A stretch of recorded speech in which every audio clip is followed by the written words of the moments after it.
So very different from your usual distillery. I'd say it's much more of a kind of behind the scenes version of. Normally in a distillery you'd have the mezzanine flooring and you've got all the pipes underneath you that kind of connects everything.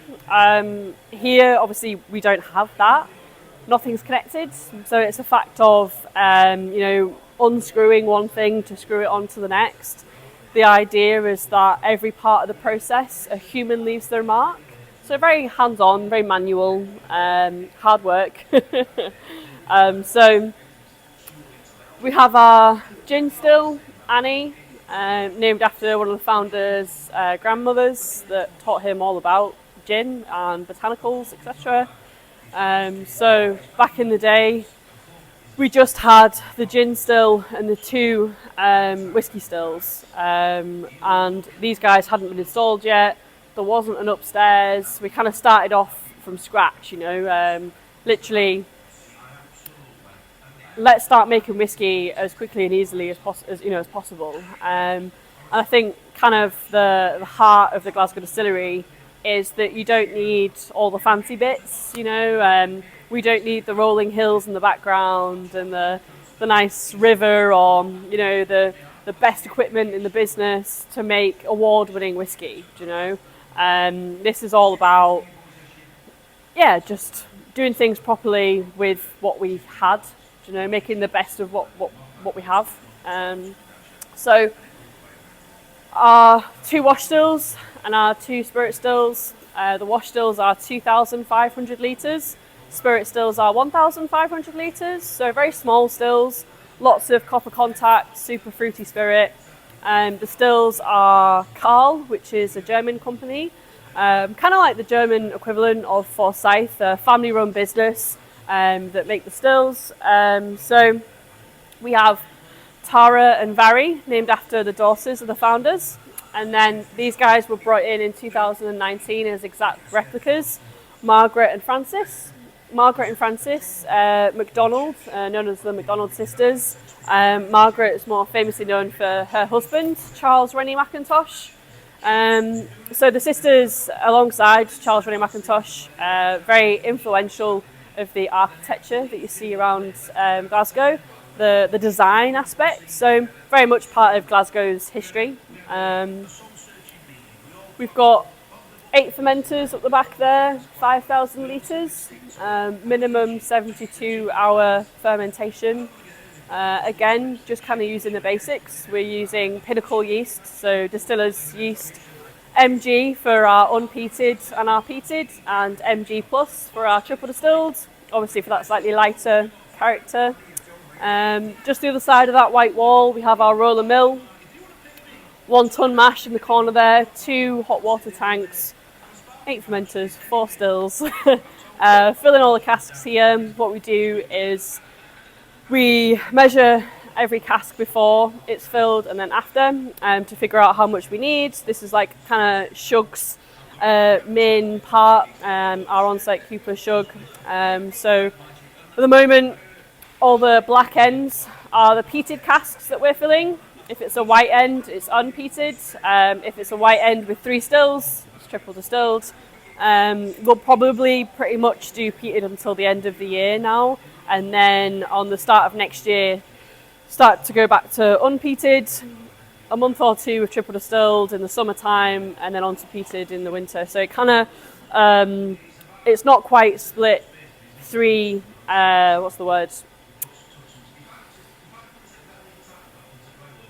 they're not the same amount of time, if that makes sense. So we do unpeated and peated almost half and half, but the triple distilled is only about a month or so. So we're not doing all 3 equally. There you go, that's the word. But yeah, so as of about 2 years ago, this was the only site that we had, this warehouse. And then we got this site out here as well.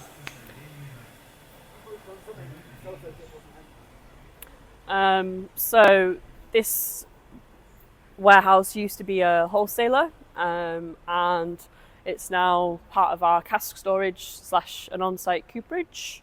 So A lot of the casks here are either waiting to go away for the next 3 years, or a lot of them here are finishing casks.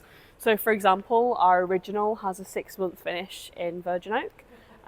What we used to have to do was, send the ex-bourbon away for 3 years, bring it back 3 years later to put it into the virgin oak, send the virgin oak back for 6 months to then bring it back 6 months later. So a lot of money, time and effort. The idea is that we have those here for the 6 months, and it just saves a lot of money, time and manpower as well. I'll show you the little cooperage bit as well.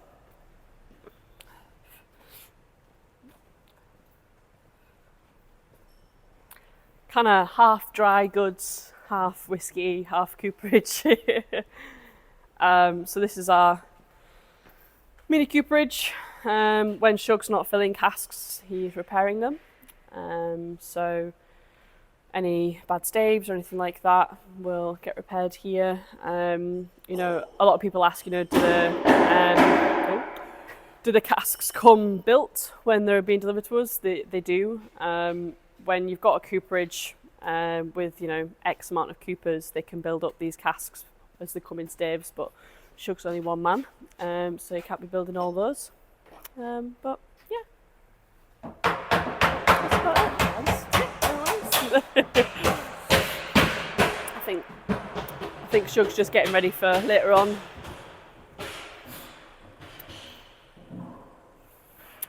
That's about it, really.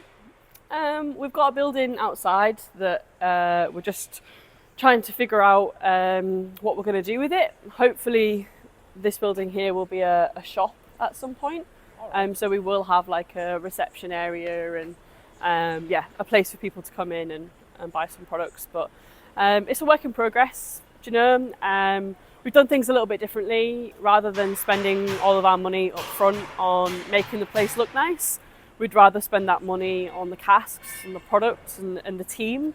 And now that we've kind of, we're 10 years down now, celebrated 10 years of whiskey making this year, at a point where we can start, putting back into the building, and as I say, we just started to open it for tours and things as well. Doing things a little bit backwards, but it's what's worked for us. So we did a Ruby Port a couple of years ago. I think it was in like 2020 maybe. People went absolutely mad for it, an unpeated port, and they've been desperate for it back ever since. So we brought it back, here to stay, as our first official age statement. Would you like this back? Is it still going? Yeah, okay. First official age statement, 55%.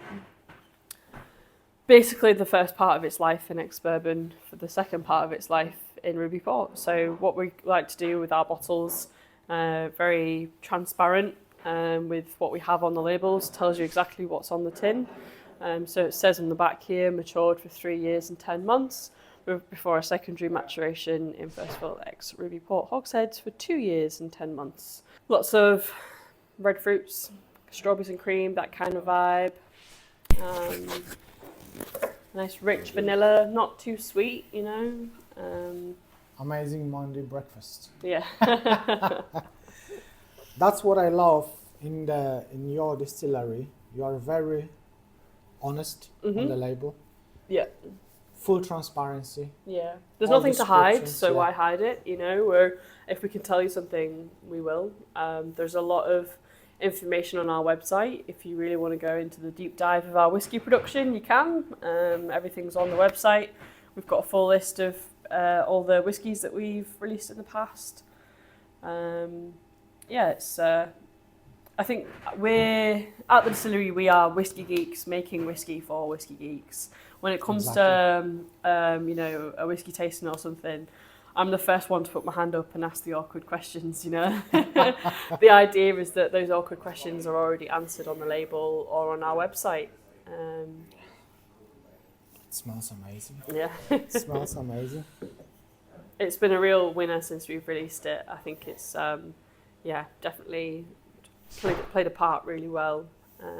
So this is going to join the signature range, sort of. So we've got our signature range here, the triple, the original, and the peated. So now that's become a part of the core range. Yes, so we kind of That's call nice. these three the signature range. The core range is like stuff that's available more than just the small batch series, I suppose, whereas the small batch series is like a revolving door of releases.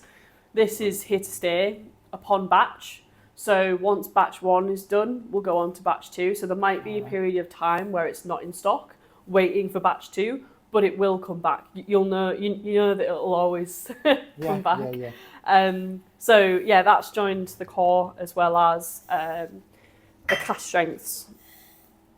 So these will be batched as well. Again, there might be a period of time where there's some without it. Right one. Yes, yeah. I do enjoy it a lot. It's sold out as of a couple of weeks ago, I think. We still have a little bit of the original cask strength as well. But yeah, the peated is probably one of our. I'll ask you a weird question. Do you have still the 10 years old available? Not available. I thought we might have a bottle here, but I can't see one. It's predominantly of the 10-year-old that we did with I was a bit Roma clumsy whiskies. when you published I got the email with the information that 10 years old is available, and I just forgot about a couple of days, and then I was like, oh, I got some email from Glasgow, and I check it, 10 years old, come up on the market. Sold out already. Gone. Oh. Yeah, it was like gone within half an hour, maybe. It was pretty intense. But so 2015 we started producing double distilled unpeated. 2016 we started producing double distilled peated. 2017 triple distilled. So next year there'll be a 10-year-old peated. The year after nice. there'll be a 10-year-old triple distilled. All right. So yeah, you've not missed out on all of them. No chance. No, not this time. Yeah. So what I've noticed that Glasgow, because most of the people who are gonna watch this video lives in Poland. The Polish-speaking people, and we not heard too much about the Glasgow Distillery in Poland. Yeah. And that's, I think, it changed now, because when I was on the biggest whiskey festival in Warsaw, which is Whisky Life Festival. It's quite big event. Last year was 130 different whiskey producers, and the Glasgow was there. Yeah, I think Seb would have been there. Yeah. So I was quite amazed, because you still are known among the whiskey drinkers. It's a very small distillery, quite young, obviously, like 10 years, and you've been there among all that, all Scottish, all distilleries, So yeah, I was amazed, and my first thought was, that's good, because I live in Birmingham, I live in England, so for me the Glasgow was something. Since you released the first whiskey, I was able to try it. Problem with the Polish, whiskey drinkers, that whiskey never showed up on the Polish market until actually now, where you've got loads of festivals. So I was publishing my reviews like 2 years ago, 3 years ago about the Glasgow whiskies, and the people comment the videos like, we never heard about this before. Yeah. So export market, you'd probably find our core range, so the triple, the original, the peated, but the small batch series is, obviously there are smaller releases. So I think that small batch, the peated one, was on the last, was on the one of the festivals. The peated cask strength. People start commenting the videos when I was reviewing this, and the people start commenting that, oh, I was able to try this whiskey when I was on the festival, and there was like a couple of months ago there was a Krakow whiskey festival as well, which is slightly smaller but very popular in Poland. So the people went, and even someone was sending me the pictures. Oh, that's your favorite distillery. We can try the whiskey now. Says, that's good, because there's loads of countries all around the world when your whiskey is not available. But looks like it's it's going Getting further there. and further. So that's it's all come down realistically to lack of resource. We don't even have a UK sales team, let alone a European sales team. As of June, we hired an export brand manager sort of thing. Alright. So Niall is currently in Belgium, Okay. having just come back from Finland. I'm not sure where he's going to next, but he's got quite a few trips booked in.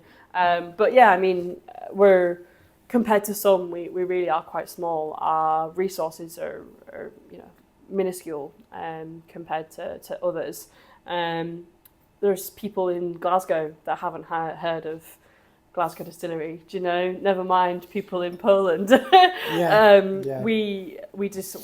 We do what we can with the resources that we have, and social media and newsletters and things like that is only so good when you've got the money to push these things, and as I say, the resource. Like, I'm technically marketing, but I'm also a little bit sales, and I do a lot of the events as well. So for me to focus fully on marketing, I would have to drop the events, which means we wouldn't go to as many festivals as we do, So it really is a balancing act. And I think you're right. In the past couple of years, we've really started to step forward. And I suppose turning 10 years old this year has really helped us kind of build that profile, as well as the small batch series, really kind of tapping into that weird and wonderful, casks that people aren't really used to. I mean, Ruby Port, I was in Denmark a couple of weeks ago, and a lot of people were saying that it's normally Tawny Port that you see. So even Ruby Port as its whole is not as well known in the whiskey industry as Tawny. It's we're getting there, one step at a time. So starting to open up the distillery, and I think the next 5 years for us could be really big, with the 10-year-old peated, the 10-year-old triple distilled. We're really getting into a good point in time. I mean, in a world of whiskey where so many people are losing their jobs, we're actually in a process of hiring. We've just hired Niall to come and do export. We're hiring a new sales guy. I think he's actually been given the job offer today. So, it's a really positive time for us. But, Rome wasn't built in a day, or as the saying goes, we'll get there for sure. Would we be able to buy anything? Yeah, absolutely. We've actually got a distillery exclusive, if you wanted to try a bit of this as well. So this is a Oloroso sherry cask, very similar to this, but rather than a PX, it's an Oloroso finish. Quite a long finish in the Oloroso. 4 years, 5 months in the Virgin Oak, 2 years and 8 months in the Oloroso. Cask strength at 60.9. Right. There's only about 20 odd bottles left. Okay. You're welcome to try that. Or, yes, please. If I can, yes. Yeah, the cognac. Yeah, the cognac lightly peated is actually one of my favourite whiskies we've ever done. All right, that sounds for me. Yes. When I started my whiskey journey, my most favorite. I'll put a little bit in the glass for you, because then you can smell it a bit better. Okay. So my favorite like type of whiskey was peated sherry. Mm-hmm. So I fell in love with the Arabic Ugedal, but for the short time only, until the next batch come up on the market, and that was awful, to be honest. Yeah. So Kilchoman Sanek, another one, but I discovered a few more. And then I got your peated version. And then it got me straight away. I thought, not only I can make a good peated whiskey. Yeah, absolutely. So it was nice to meet you. Yeah, lovely to meet you too. Have you got anything else planned?